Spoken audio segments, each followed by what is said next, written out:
Welcome to Primetime Weekend. I'm Nicole Wallace. Let's get right to the week's top stories. Well, you know, Senator, this is an evolution, and I know you've been asked about this before, about past comments that you've made about Donald Trump. You've said, I'm a never Trump guy, never liked him, terrible candidate, idiot if you voted for him, might be America's Hitler, might be a cynical a-hole, cultural heroine, noxious and reprehensible. Those are things that the left is going to come after you, and they're probably going to be put in ads should you be chosen as the VP pick. How do you deal with them now? Yeah, well, I think the simple answer is you've got to respect the American people enough to just level with them. Look, I was wrong about Donald Trump. I didn't think he was going to be a good president, Brett. He was a great president, and it's one of the reasons why I'm working so hard to make sure he gets a second term.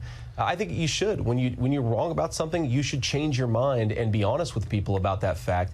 That's how the J.D. Vance story goes, at least by J.D. Vance's telling.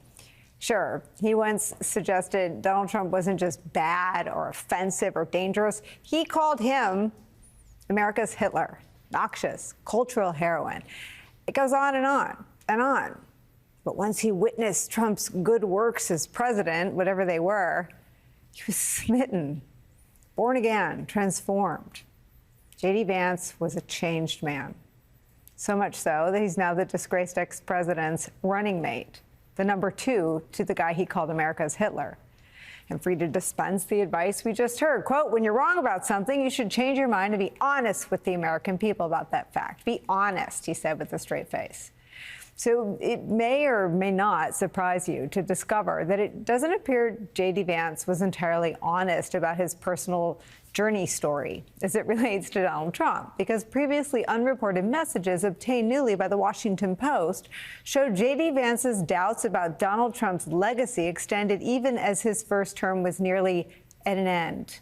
In February of 2020, quote, in the direct messages sent during Trump's final year in office to an acquaintance over the social media platform then known as Twitter, Vance harshly criticized his future running mate's record of governance and said Trump had not fulfilled his economic agenda. Quote, Trump has just so thoroughly failed to deliver on his economic populism, accepting a disjointed China policy, Vance wrote in February 2020. He also offered a prediction. Joe Biden, he believed, is going to win the 2020 election. Quote, I think Trump will probably lose, he wrote in a message in June 2020, a few months before ballots were cast in an election that Vance would later claim falsely and repeatedly was stolen by the Democrats. In a response to NBC News, a J.D. Vance spokesperson said this, quote, the Trump economy was one of the strongest and most successful periods of American history, where working families saw increasing take-home pay and low prices of basic necessities like groceries and gasoline. There is no comparison between President Trump's record of unprecedented success and Kamala Harris's record of abject failure, rising prices, blah, blah, blah. Of course, no mention there of Vance's evaluation, only shared privately, that Trump, quote, so thoroughly failed, end quote, to deliver on his economic plan. But betters be damned, he's on the ticket anyway. Of course, he's there because Mike Pence isn't, because Trump sent his supporters to, quote, hang Mike Pence for refusing to disrupt America's tradition of a peaceful transfer of power. But J.D. Vance, the man who can't quite figure out when he actually started to like Donald Trump, is there instead. It's where we start the hour with some of our most favorite experts and friends. Professor of History at New York University, Ruth Ben-Ghiat, is back with us at the table. Former Deputy National Security Advisor under President Obama, Ben Rhodes, is here. And Democratic strategist and professor at Columbia University, MSNBC political analyst Basil Smikle is here.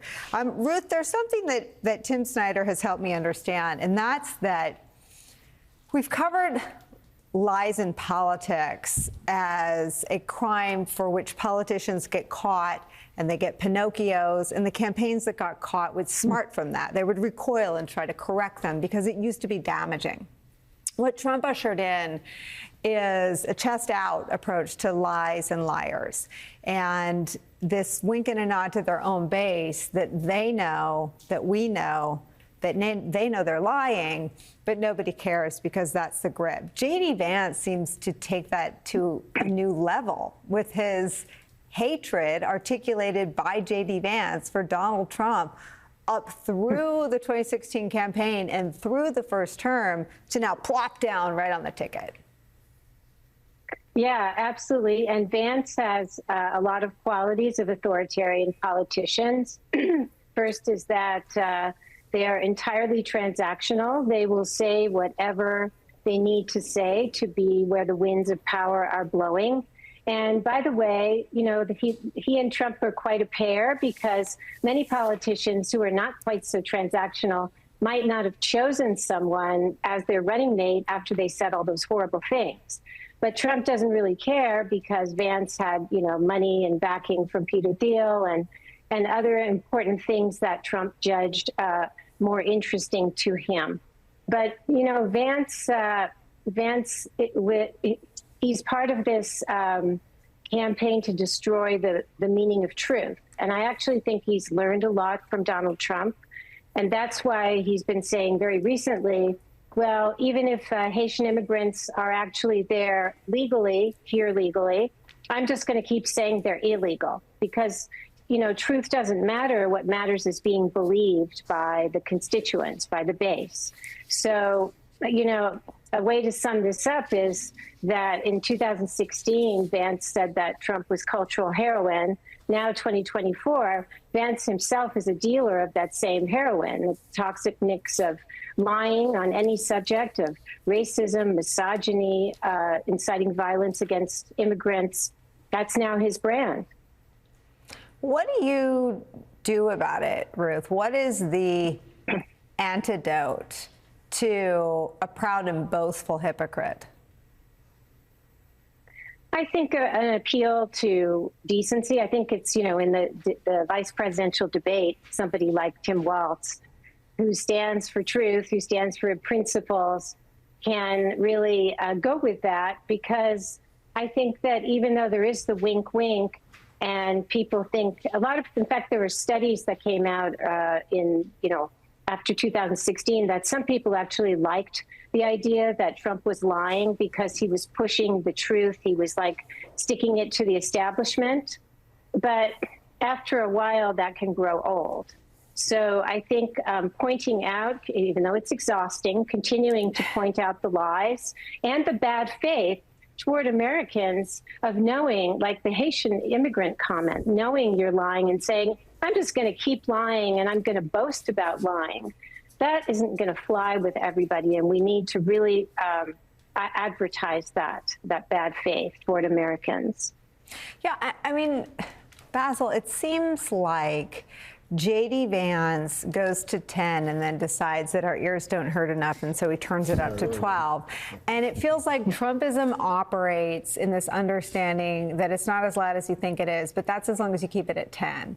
And I wonder if Harris wins, and if she wins resoundingly, if it'll be this Vance pick that turned Trumpism, you know, to 12, that just was a bridge too far. I mean, I feel like Trump's lies were, in Trump's view, Trump's truth at the moment. Vance takes it to CNN and says, oh, no, I created that to make you cover it. I wonder if Vance is almost too transparent in terms of what they're doing, which is to intentionally lie, to stoke racism, to stoke divides, to steal an election. You know, it's interesting because Ruth's point about learning really struck me, because you could see Vance go through the motions of saying, Donald Trump has taken it to one place and I'm going to take it to the next level. It's almost like Trump and the Republicans have put out this trial balloon to say, we're going to put out this guy who's going to be more extreme than I am. Because on the one hand, if we lose, then we know kind of what our boundary is. If we win, we know how far we can take it.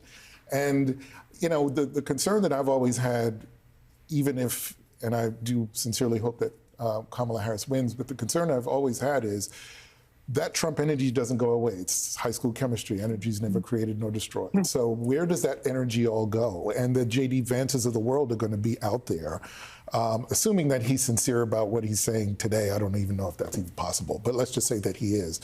And he goes out and tries to lead something after this election, because they're going to be people that are going to want to do that.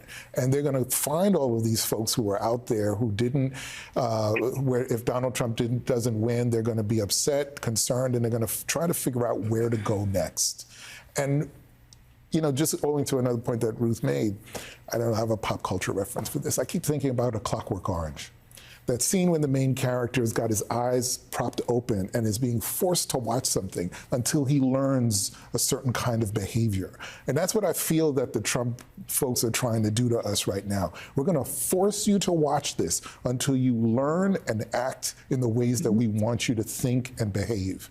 And for whoever he can capture in that moment, he's going to send out and do his bidding. And the rest of us, you know, are either going to have to appeal to folks' decency or to their self-interest in the moment. That this is not the narrative of America that we need. For me, J.D. Vance is part of the story that's gutted me for 10 years. He was another off-ramp. He is a man who believes women should stay in violent marriages. Why didn't, you know, Susan Collins and Lisa Murkowski endorse Kamala Harris when J.D. Vance was picked? He is a man who described Trump as America's Hitler. Why wasn't he the bridge too far? He illustrates how successfully Trump is boiling the frog. He does, and he illustrates. I mean, I'll take another analogy from high school science. You know, the Republican Party under Trump has become like this black hole that just sucks people in, right? I mean, they've identified their voters. And if you want to stretch history back, it's all the way back to like the Pat Buchanan populism culture war of the 90s that was kind of underneath the surface of the Republican Party. And, you know, Trump reflected the kind of final takeover of this political party by this kind of populist authoritarian force.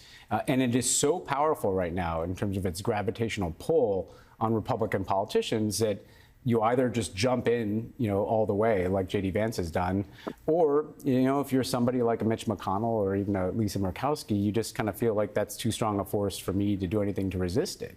And we're going to have a test case here. If Kamala Harris wins, does that continue to be the force that is driving the Republican Party? I mean, I thought it was interesting. Another guy who tried this out was Ron DeSantis, right? And it just didn't sell. You know, he doesn't have Trump's charisma. He's not funny at all. He's kind of just not a likable person, you know. And he eats pudding with his finger. Yeah, I found that kind of hopeful, you know, that he kind of took this anti-woke message on the road and nobody really responded to it. But I think a J.D. Vance and a Josh Hawley and you know, and a Tom Cotton, like this is a new brand of Republican politician. And I think Trump picking Vance really was saying, you know, these are the people that I see as the future of this party. If I win, they're my heirs. And, you know, I think if he loses, they have the inside lane, frankly, for the next era of the Republican Party. Which is what, though? Which is Trump as America's Hitler or Vance as Trump's number two? I don't think, well, right now it's, you know, Trump is America's dictator, right? I mean, that's what the project is. That's the only thing it's been about. It's not like Donald Trump cares that much about, you know, the health of the Republican Party at the local and state level. I mean, he's, you know, backed candidates that were bad for the health of the Republican Party at the local and state level. So I think absent Trump, it's just a bunch of anger and populism and lies without, you know, that centrifugal force that Trump is. But it's like the flip-flop on lies, right? It isn't even the lies. The thing about Trump is there's the continuity of racism. There's the history of the discrimination suits against the Justice Department, of the central part of the exonerated five, of rapists and murderers, of birtherism. For J.D. Vance, he said worse things about Donald Trump than any of the four of us ever had on this program. What is that? I mean, that's somebody whose own ambition was obviously the most powerful force in his life. That's the most obvious thing in the world. And I think to the point that Ruth made about calling it out, I think the second part of that message has to be, he doesn't care about you. Right. He only cares about himself. And this has to be, I think, the closing message. And Kamala Harris has done this quite well. In the debate, she did this, you know, essentially, yes, it's about the lies. Yes, it's about the hate and the division and the racism. And it's also about the fact that J.D. Vance only cares about himself. And he tells you he cares about you, he doesn't. Because someone who's willing to kind of totally reinvent themselves, totally change their beliefs just to get ahead is not someone who's going to look out for you. I think it's hard to have conversations about broken people in our politics, right? Because broken people hurt. Jamie Lee Curtis said that in her acceptance speech at the Emmys for The Bear. Hurt people hurt.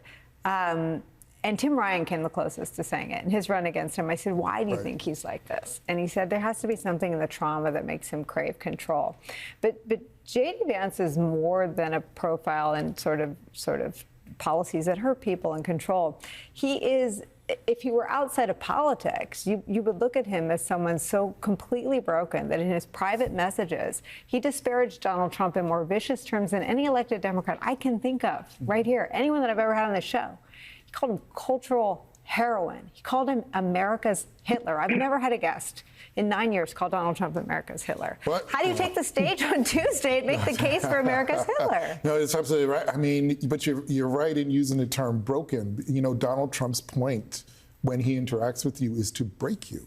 It's not to elevate you. It's not to put a steel post in your back and make you stand up straight, chest out, back, chest broad and out, and give you a sense of pride. It is to fundamentally break you. And I think that has to also be part of the message to the American people. Like, we are not a people that are broken easily, but that is his sole intention. And you made a point about the black hole sucking people in, and it's an important point because politics is not stagnant, it's movement. And it doesn't, and I think there are people who sometimes believe that if we just wait this out, it will go away. And that is absolutely not going to happen. So it has to be something that we actively do and engage every day to try to force this individual and his movement out of our politics. Yeah. And that is what is, and that's why I keep going back. If it's not appealing to decency, it's appealing to self-interest, because that is the one thing that is going to continue to move people to push out. When we come back, Democratic Congressman Jamie Raskin's here, trolling the disgraced ex-president and sounding the alarm about Trump's affinity for dictators. He'll be our guest next.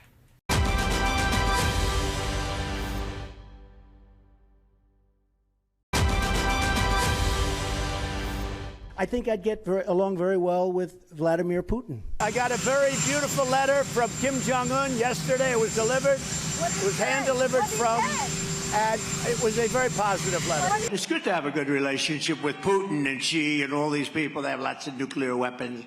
And Kim Jong-un I had a good relationship with. He's a tough, smart guy.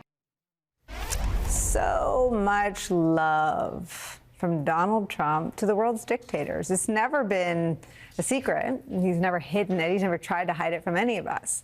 It goes all the way back. It's one of the most consistent things about Donald Trump. It goes back from before he was president and all throughout his presidency. He admires dictators and their methods and their tactics, brutal as they are, so much that in his third run for president, he has vowed to himself be one, a, quote, dictator on day one if the American people send him back to the White House.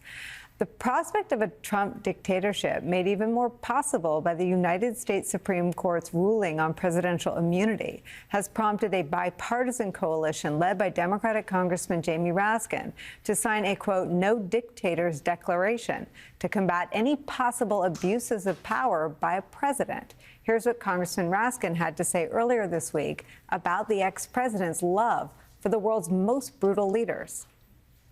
All the dictators and despots of the world have something in common in 2024. Donald Trump, he loves them all and they love him back. He loves them because he envies their total control over their societies, and they love him because they know they can manipulate and control him. Congressman Jamie Raskin is our guest. Thank you so much for being here. You bet, it's my pleasure.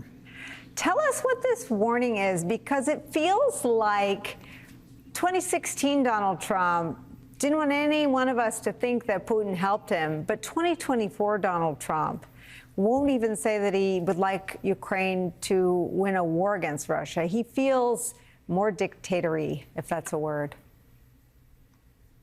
Yeah, I think all of his dictatorial ambitions have been unleashed, and we're getting Donald Trump unplugged. And so Obviously, I'm out organizing to defeat him.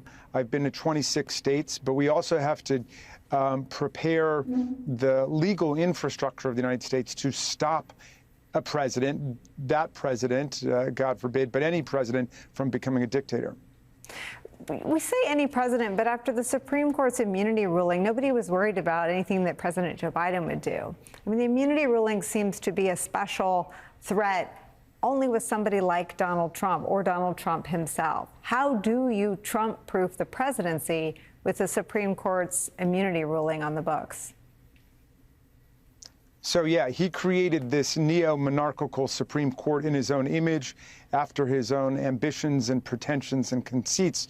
So what we need to do is, number one, strip the power of the president to declare bogus emergencies in the country. Two, we've got to take away the president's power in Insurrection Act to use the military against the people of the United States in any way.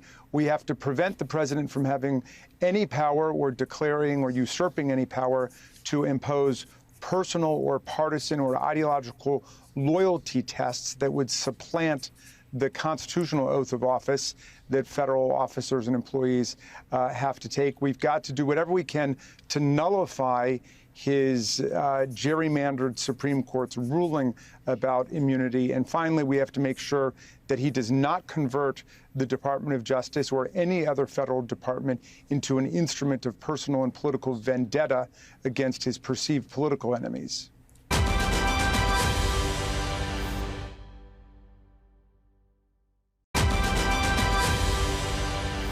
Donald Trump, well, he makes big promises on manufacturing. Just yesterday, he went out and promised to bring back manufacturing jobs. And if that sounds familiar, it should. In 2016, he went out and made that very same promise about the Carrier plant in Indianapolis. You'll remember, Carrier then offshored hundreds of jobs to Mexico under his watch. And it wasn't just there. On Trump's watch, offshoring went up and manufacturing jobs went down across our country and across our economy. All told, almost 200,000 manufacturing jobs were lost during his presidency, starting before the pandemic hit, making Trump one of the biggest losers ever on manufacturing.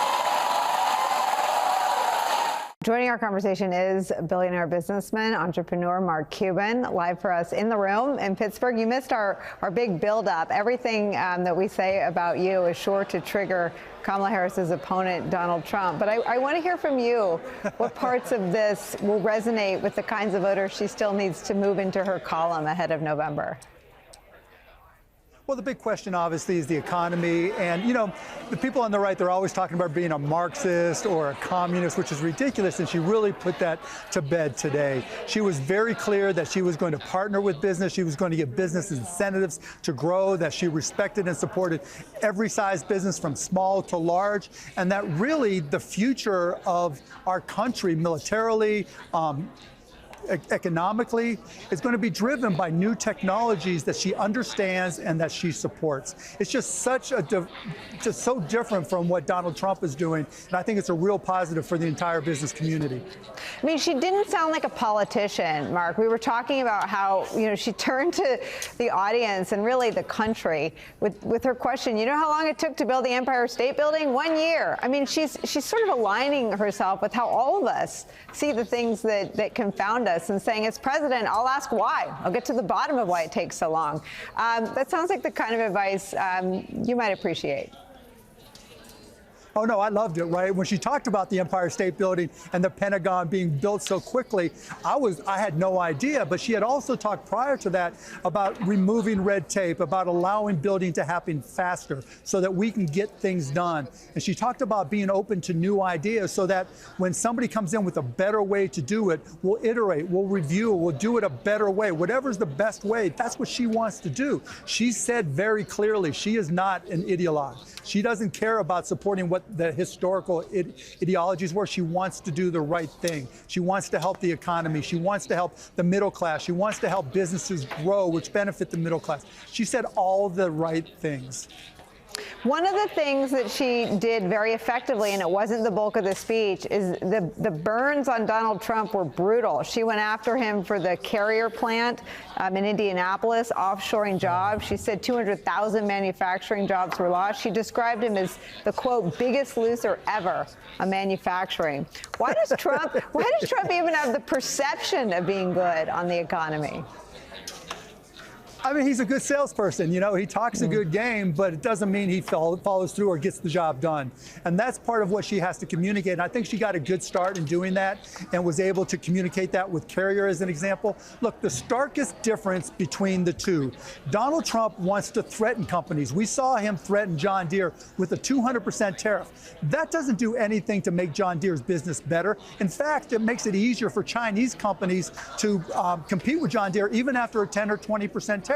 What did Kamala Harris say? She says she's going to incent companies to grow and build. She's going to offer tax incentives. She's going to make it easier to borrow money, the things that companies need to grow. So one is a hammer and the other is a carrot, right? How do we help businesses grow? That's such a stark difference. The other huge difference between the two, Donald is just so impetuous. He's so impulsive in everything he says about policy.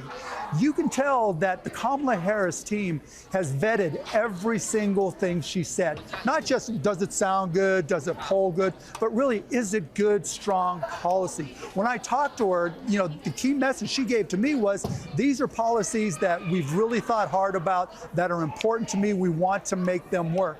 She's not just a sales rep just saying what she thinks the customer might want to hear. She's a good CEO who says we need to do this right because I'm responsible to my stakeholders and we need to make sure we do it the right way. You could not have a greater difference between two candidates. You are such an interesting advocate for her as the leader on the economy, for her as the pragmatist. And I wonder, I've seen you asked questions about your thoughts about Donald Trump, but I wonder, you're sort of a conversion story, right? You knew him. I think at some point you supported some of what he was for, and you've had an about face. Can you just tell us your Donald Trump story? Yeah, I mean, I've known him for 25 years. And, you know, I've had various interactions with him, got to, you know, talk to him. We weren't best friends, but in 2015, when he came down the escalator, in 2016, early on, I was like, okay, this guy is not a traditional politician. But I also presumed that he would start to learn and really take an interest in the job and what it takes to run the country and, you know, learning the issues and the details. And I got to the point where I realized he had no interest in learning. He had no interest in details. He had no interest in really finding out what it takes to be successful with any policy. And it was kind of crazy. He, you know, one time I spoke negatively about him, and he sent me the way he sends an email, right? He writes it out, somebody scans it, and then someone sent that as an email to me, and he said, what happened? And literally what I said to him is, Donald, you're not taking the time to learn the issues. You're not taking the time to learn the details. That is a problem that I can't support. And that's where we kind of diverged and went in our different directions. And he hasn't changed. No one, you know, no one talking about Donald Trump says, boy, that really was a nuanced position. Boy, he really was able to show us a detailed policy depth on what he was talking about. It's the exact opposite. Whenever Donald Trump says something, everybody else has to explain for him what he said, right? He can't ever, it's never like, okay, I'll get to that. I didn't convey it right. I'll give you the details on why I said what I said. It's the opposite. It's all his acolytes, all his supporters saying, no, this is what he really meant. It's the opposite with Vice President Harris. When she says what she says, everybody knows what she means. That is such a stark difference between the two. And that's why, you know, that's why I got off him. He had no interest in the details. Well, and it's such a bad bet. I mean, how do you explain any of your peers in business standing with him? His policies are anti-growth, they're protectionist, and his instability seems like the greatest liability any democracy or any economy could contemplate. Well, you know, most people don't look at the big picture, right? You've got some of the Silicon Valley bros, right? The hardcore tech people like Elon that I truly believe think they can manipulate him, right? It's happened before where people wanted to be the adult in the room and turned around and tried to get him to do what they wanted. and it never worked out well for them. But I think that's really where they're coming from. Hey, I can convince this guy to do what I need him to do for my business or whatever ideas that they may have. And then there's folks in the middle where it's purely just a tax issue, right? Hey, my taxes would be 20% versus 28% with Vice President Harris for corporate taxes. But what I try to say to them is, if you're almost all companies, almost all large companies do international business. And if you're importing anything at all, if you're adding a 10 or 20% tariff to what you import as a company, it's going to cost you far more than the delta between 20% from Trump and 28% from Kamala Harris. Right? So you're going to lose more money with Trump. And most people don't do that math. And so that's my job, to get out there and explain it to them, that a tariff plus 20% is more expensive than a straight 28%. There was a line that sounded like it might resonate with the Sharks, right? She said, quote, "There's no incubator like America." Just talk about, right? Greatest line ever. Greatest line. Talk about how important that is for people to hear. So the reason I've done Shark Tank, which I love, for 15 years, is we get to send the message that the American dream is alive and well. The one thing that separates this country from every other country in the world, that every single person you talk to at some point in their life has said, I have this idea.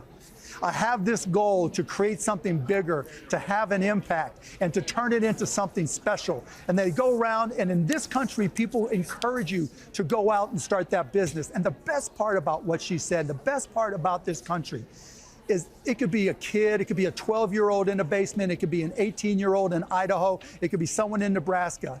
And they're able to go out and create something unique. And I always tell entrepreneurs, just ask yourself one question. Why not me?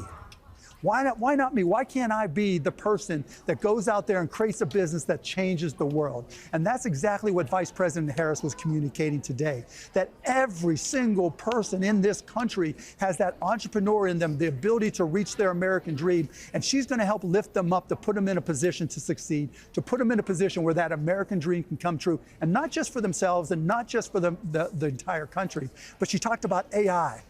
AI is going to impact the entire world. We have to win AI.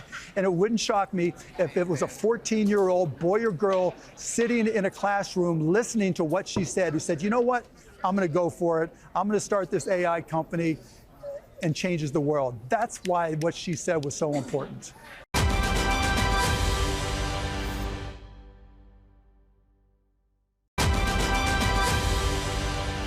One of the targets of the disgraced ex-president's weaponization of the Department of Justice. Former Trump attorney Michael Cohen will be our guest on what he endured during the first Trump administration and what could be in store for many, many people in a second.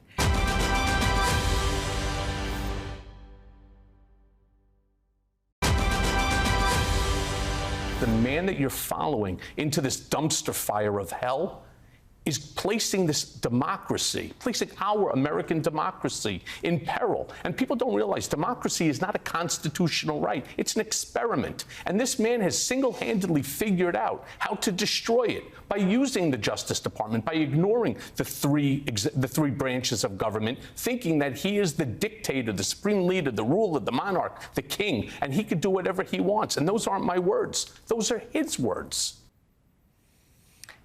That warning, I think that was the first time I spoke to you, but that warning from Michael Cohen about Donald Trump's intent to destroy democracy by weaponizing the Justice Department is even more chilling now than when he first said that on this show. In the wake of brand new reporting in the New York Times we brought you yesterday on this program, the ex-president's efforts to prosecute his political enemies during his first term and the aides who just barely succeeded at slowing him down.